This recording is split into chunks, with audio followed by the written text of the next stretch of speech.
কিছুদিন আগে বেশ দূর হবে শহর থেকে ওয়াজে আসলাম, আমাকে বললো যে হুজুর একটু মেয়েদেরকে নিয়ে বয়ান করতে হবে, মহিলাদেরকে নিয়ে কথা বলতে হবে। বললাম সময় থাকলে বলবো, সময় হয় নাই আর বলি নাই। এদের মধ্যে আরেকজনের কথা হলো হুজুর সবচেয়ে বেশি গুরুত্ব সহকারে মহিলা মাদ্রাসার ছাত্রীদেরকে নিয়ে বলবেন। কি সমস্যা? সমস্যা হলো হুজুর দিনদার দেখে বিবাহ করছিলাম, কিন্তু অবস্থা এখন এইরকম, মাঝে মাঝে ভাবি যে একটা মূর্খ মেয়েকে বিবাহ করলে সবচাইতে বেশি লাভ হইতো, সবচাইতে বেশি ভালো হইতো।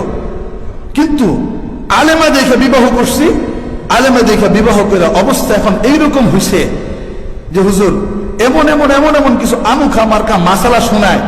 আমি তো তাবলিগ করি, আমি তো আলেম না, কিন্তু সে তো আলেমা, যার ফলে এখন তার কাছে আমাদের মাঝে মাঝে আটকে যেতে হয়। আর সে আমাদেরকে মাঝে মাঝে শোনায় অধিকারের বয়ান শোনায়। জোরে বলুন কিসের বয়ান শোনায়? অধিকারের বয়ান শোনায়।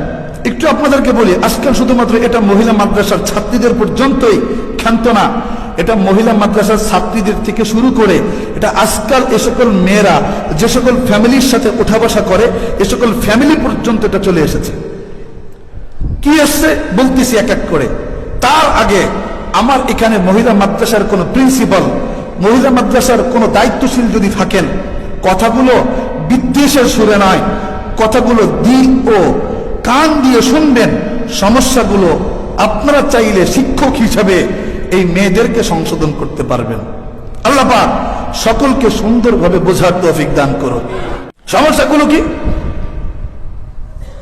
তাবলীগওয়ালা বলতেছে হুজুর আমার বাবা মা বৃদ্ধ, আমি আলেমা বিবাহ করছি, আমার বাবা মা সেবা করবে। বিবাহের কিছুদিনের মাথায় শুরু দিয়ে বলে বসছে আপনার বাপ মার সেবা করা এটা আমার দায়িত্ব না। যেটা বলেন কি না?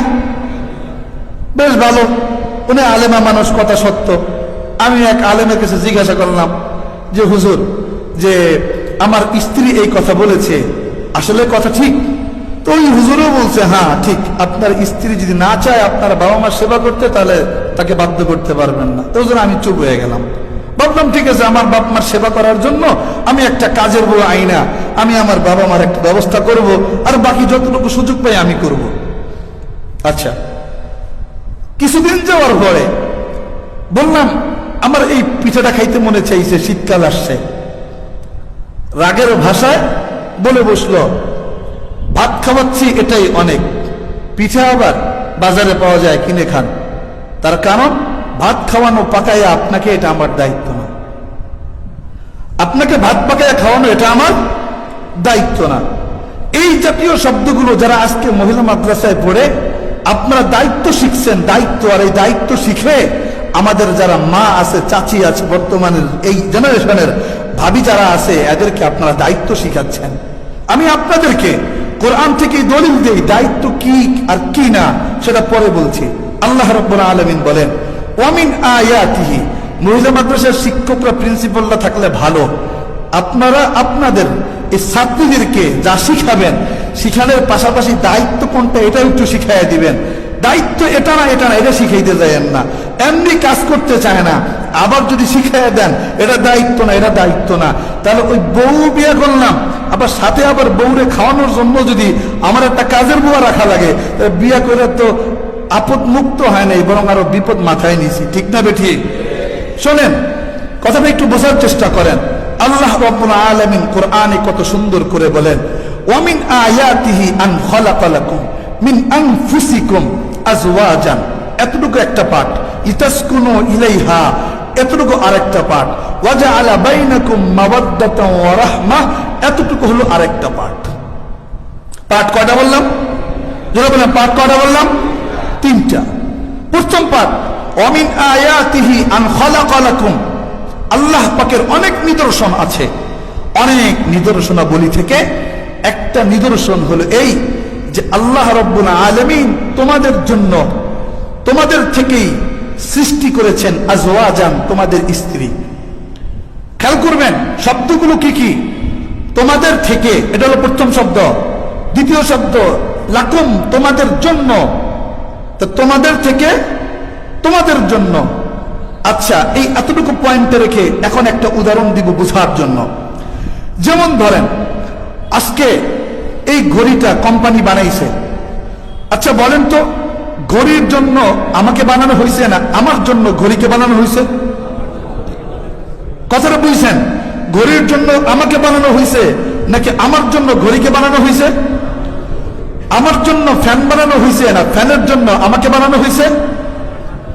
আমার জন্য ঘর বানানো হয়েছে না ঘরের জন্য আমাকে বানানো হয়েছে? তার উত্তর কি? আমার জন্য ঘর বানানো হয়েছে, আমার জন্য ফ্যান বানানো হয়েছে, আমার জন্য ঘড়ি বানানো হয়েছে। তাহলে মাসালা ক্লিয়ার করে নেন এখান থেকে। আল্লাহ বলছেন ওয়ামিন আয়াতিহি আন খালাকা লাকুম মিন আনফুসিকুম আজওয়াজা। আল্লাহ পাকের অনেকগুলো নিদর্শনাবলী থেকে একটা নিদর্শন হলো তোমাদের জন্য তোমাদের থেকে স্ত্রী আল্লাহ সৃষ্টি করেছেন। তাহলে বোঝা গেল কি, আমার জন্য ফ্যান সৃষ্টি করেছে, ফ্যান আবার সেবা দিবে। ঘড়ি আমার জন্য সৃষ্টি করেছে, ঘড়ি আমার সেবা দিবে। ঘর আমার জন্য সৃষ্টি করা হয়েছে, ঘর আমার সেবা দিবে। তো আল্লাহ যেহেতু পুরুষ জাতির জন্য মেয়েকে তৈরি করেছেন, আল্লাহ যেহেতু পুরুষ জাতির জন্য মেয়েকে বানিয়েছেন, এ কথার অর্থ হলো এই, মেয়ে জাতি অধিকার দেখানোর জন্য নয়, মেয়ে জাতি তার স্বামীর সেবা করার জন্য। ঠিক না বেঠিক? যারা বোঝেন না অধিকারের দরবার আর অধিকারের দলিল খোঁজেন, আরে ভাই এই আয়াতই তো আপনাদের সামনে দলিল। অমিন আয়াতিহি আন খালাকা লাকুম মিন আনফুসিকুম, তোমাদের জন্য তোমাদের থেকে স্ত্রী সৃষ্টি করা হয়েছে। এই কথার অর্থ হল এই যে মেয়েদেরকে সৃষ্টি করলাম তোমাদের থেকে তোমাদের সেবা করার জন্য। সুতরাং ও জাতি, ও মানুষ, বুঝে নাও, ফিকির করো, কোন মেয়েকে পর পুরুষের সেবা করার জন্য, কোন মেয়েকে পর পুরুষের সার্ভিস দেওয়ার জন্য, কোন মেয়েকে ডেভেলপমেন্ট, উন্নতি, নারী উন্নয়ন নামে রাস্তায় নামানোর জন্য সৃষ্টি করা হয় নাই। ঠিক তবে ঠিক, সকল নারীকে সৃষ্টি করা হয়েছে তার স্বামীর সেবা করার জন্য। আজওয়াজান। দ্বিতীয় নাম্বার শোনেন, হিকমত। উত্তর পাইছেন তো? উত্তর পেয়েছেন তো? যদি এবার বলেন যে মেয়েদেরকে সৃষ্টি করা হয়েছে, মেয়েদেরকে সৃষ্টি করা হয়েছে তোমাদের জন্য, এর মানে হলো মেয়েরা আমাদের সেবা করবে, মানে স্ত্রীরা স্বামীর সেবা করবে। আর যদি বলেন দায়িত্বের কথা বলে, ভাত পাকানো আমার কাজ না, ডাল পাকানো আমার কাজ না, আলু ভর্তা বানানো আমার কাজ না, এটা আমার কাজ না, ওটা আমার কাজ না, তাহলে আপনার কাজ কোনটা একটু বলেন? আরেকজন যদি আবার কাজের বউ আমার রাখতে হয়, তাহলে আপনি কেন আমার জন্য, কেন আল্লাহ আপনাকে আমার জন্য বানাইলেন? এটার উত্তর দিয়ে যান। এটার উত্তর কি? এটার কোনো উত্তর নাই। দ্বিতীয় নাম্বার আসেন, লিতাসকুনু ইলাইহা। আল্লাহ বলছেন ও নারী ও পুরুষ, তোমাদের জন্য আল্লাহ রাব্বুল আলামিন এই নারী বানিয়েছেন কেন জানো? এই স্ত্রী বানিয়েছেন কেন জানো? এই স্ত্রী আল্লাহ বানাইছেন লিতাসকুনু ইলাইহা, যাতে করে সারাদিন কর্ম ব্যস্ততার পরে, পরিশ্রমের পরে, এত মেহনতের পরে বাহিরে এসে হাজারো মানুষের মুখের সামনে কালো চেহারা দেখে এই মস্তিষ্ক বিগড়ে যাওয়ার পরে, অস্বস্তি আসবার পরে একটু প্রশান্তি নিবার দরকার তোমার। কোথায় যাইবা, কোথায় পাইবে এই প্রশান্তি? লিতাসকুনু ইলাইহা, এই তুমি তোমার স্ত্রীর কাছে যাইবা যাতে করে তার কাছ থেকে তুমি তোমার প্রশান্তি অনুভব করতে পারো।